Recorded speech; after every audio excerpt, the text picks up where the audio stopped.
Hey guys, so I come to you with a guest. This is my friend Tyler. He's over from Iowa City for a few nights, and we have been hanging out. And the primary impetus for the visit was that I asked Tyler if he wanted to come to see La Bohème with me, which was still being put on by the Des Moines Metro Opera in Indianola, Iowa. As part of their summer festival.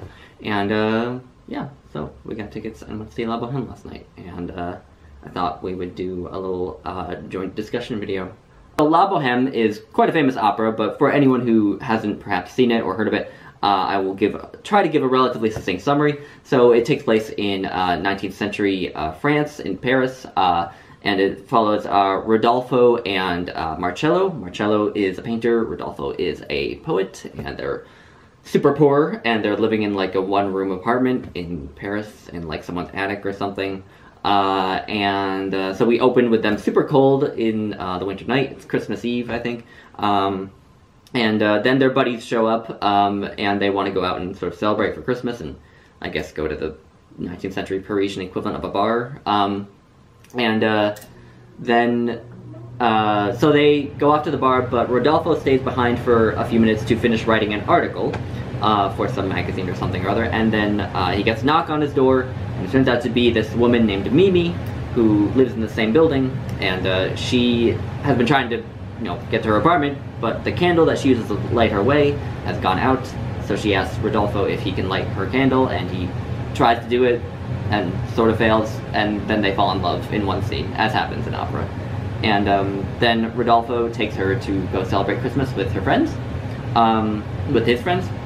And then in the next scene, we see Marcello sort of reuniting with his sort of on-again, off-again girlfriend, Musetta, who they have kind of this erratic relationship where they're constantly sort of fighting, and he's super jealous and she's really flirty, and but anyway, so they're just in the middle of a point where they are broken up, but then Musetta kind of sings this very sort of sultry song to seduce him back into her arms, and it works, and so they get back together in that scene, among a lot of other sort of crazy things that are going on at this like bar for Christmas celebrations. And then in the scene after that, it's a few months later, and Rodolfo and Mimi are feeling a lot of tension in their relationship. Rodolfo is very jealous and sort of paranoid that she's cheating on him. He says she's a coquette and she flirts with people. But what he reveals at one point in that part of the opera is that actually he's just anxious because she has tuberculosis, and he's really worried about her dying and the fact that she doesn't have much time, and so that fear is sort of manifesting as this jealousy. And Mimi finds that out, that he's just afraid, that he doesn't actually think she's being unfaithful, but she still feels her, and he sort of feels her, so they break up anyway. And Musetta continues to flirt with other men, and Marcello gets mad, and so they break up too. And then in the final act, we have, the scene where Mimi is dying of tuberculosis finally, and wants to be with Rodolfo in her final moments, and so she gets Musetta's help, and Musetta brings her to Rodolfo and Marcello's apartment, and then she lies in bed, and then she dies, and then everyone cries.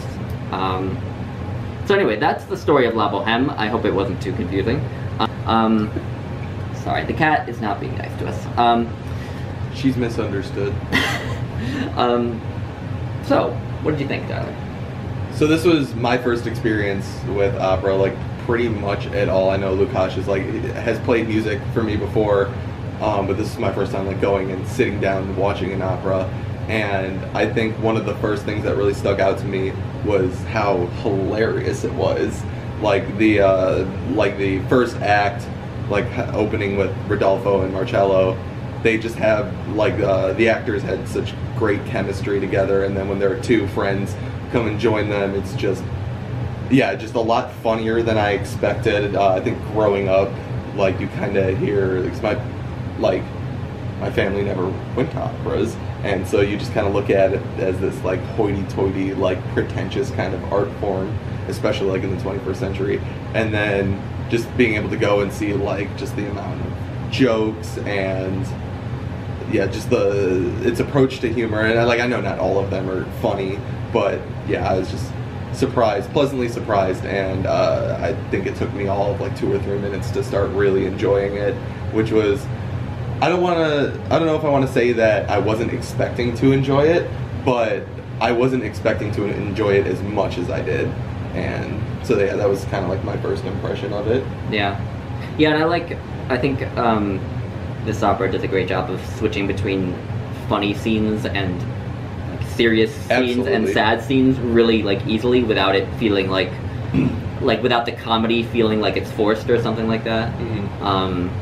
Yeah, like I liked how the first act and the second act both begin with a sort of the 4 dudes sort of in the apartment just sort of messing around, Goofing off. Yeah. And then it always sort of progresses to something very serious. Obviously, in the last act, much more serious because someone's dying. But yeah, I know. I think that's something a lot of people like. It doesn't help that with opera, like there are some opera composers whose operas are like not the slightest bit funny. Not that they're not great, like Richard Wagner. You know, he doesn't. They're not a single joke in a Richard Wagner opera, and they're also like 5 hours long. And you know, and so I think. When composers like that are held up as like the pinnacle of the art form, it can sort of make everyone a bit more intimidated than they perhaps should be. Because honestly, someone like Puccini, who I think I've gotten this far into the video without mentioning that this is composed by Giacomo Puccini. But I mean, does anyone not know that La Bohème is composed by Puccini? But I didn't. Well, now you know. I do know now. Yeah. So totally. And so like, what did you think of the music? I thought, again, like the music was great. I think this is probably, if not the first time I've seen like vocalists that were this talented. It's the first time I've seen something like that in a long time. Just some of the notes, like especially Musetta, I think in the second act, there is this point where she has this like super high note and she holds it out for such a long time, and then she slowly like brings the volume down, and then just kind of just the execution of like the end of it, like she says a couple words after it, and I thought it was very, very impressive. Yeah, this was the first like professional full-scale opera that I've ever seen. I saw La Bohème years ago in like a small stripped down performance that was sort of a smaller company that sort of toured around. So it wasn't like this where it was like full scale with like staging and everything. It was very minimalist. And then the other opera I saw was like a student production, so it was great, but it was still students. So this is the first like professional full scale like opera I saw. And it's kind of, opera singing is like surreal in real life. Yeah.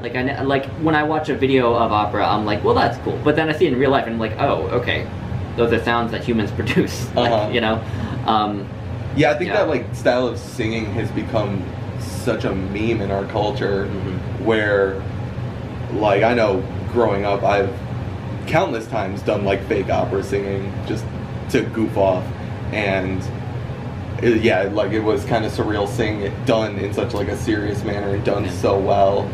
Yeah, I love about the music in this opera, like I think about it particularly in Rodolfo's aria in the first act when he's singing to Mimi for the first time, and he sings that really lovely aria, and I can't remember the Italian name of it, but anyway, it's like singing about her cold hand and stuff. And I feel like the music has like the bittersweetness of the whole story just permeates it. Like even in that was like a very happy moment where they're falling in love, but you can sort of hear the bittersweet tones in that music, and it sort of presages what's going to happen later in the opera. And it's sort of one of the cool things about opera is how the music tells the story. Like you can just listen to the score and still sort of live the story. There were one point of criticism. There were a few points where the orchestra played over the singers a little bit, like especially near the beginning. By the end, I think it was fine, but there were a few points where the orchestra was definitely overpowering the singers. And I don't really know whether that was the orchestra's fault or the singer's fault, but anyway. Don't know nearly enough about the art form to make that judgment. Yeah, me either. So that was small, but like it still sort of took me out of the performance a couple of times for a brief moment. But again, it's brief. I also felt like this isn't necessarily a problem with the opera. I think if anything, it's more a problem with me going into it not having read much about it. But like where we were sitting, the position of the subtitle screens, it was kind of breaking the immersion for me, like going up, down, up, down. Yeah. But I think I would have had a worse time if I didn't know what they were talking about, because all the jokes would have gone over my head, and like I mentioned earlier, that was one of my favorite parts about it. Yeah. Yeah, and I know, I felt that way too, and there are people who are like purists who are like, there should not be super titles, they're defiling the art form, and you should just read the libretto ahead of time and then go and let it like, just, subconsciously affect you or whatever. And I sort of get that, but I don't know, I don't know if it's a 21st century millennial lack of whatever wanting to invest that much time in something, but like there are people who are like, oh, you should read the libretto ahead of time, you should listen to the whole score ahead of time, you should do all these things ahead of time. I'm like, oh my god, I just want to go to a performance and enjoy myself. Yeah, you know what I mean? And I think with that, kind of the flip side of that is you go in and, you expect so much now that you, like, know what they're saying, you know what the music's supposed to sound like. I think it's easier to go in, at least for me, I could see myself going in with many more preconceived notions about what I should be experiencing. Whereas like this, you have like this book, Kobe's opera book. Kobe's opera book, right at my feet. And I read that, which is like a brief summary of the story. And I felt like that was a good kind of middle ground. Yeah. So I kind of knew what I was expecting in each scene, and if I missed like a subtitle, it wasn't like a huge deal. Yeah. But I still like almost all of the music was like a surprise to me. Yeah. I think having listened to some of the music at least ahead of time, at least some of the famous arias, it feels like because I've listened to it before, I can sort of, I'm not mentally busy just absorbing the music for the first time. I know what the music is supposed to be, and I can sort of focus more, I guess, on the nuances of how the person is delivering the aria or whatever it is, to sound very hokey dokey, but yeah. Yeah, I wasn't really expecting much going in, and I think that helped my experience of it personally. Yeah. I found it to be very enjoyable. Yeah.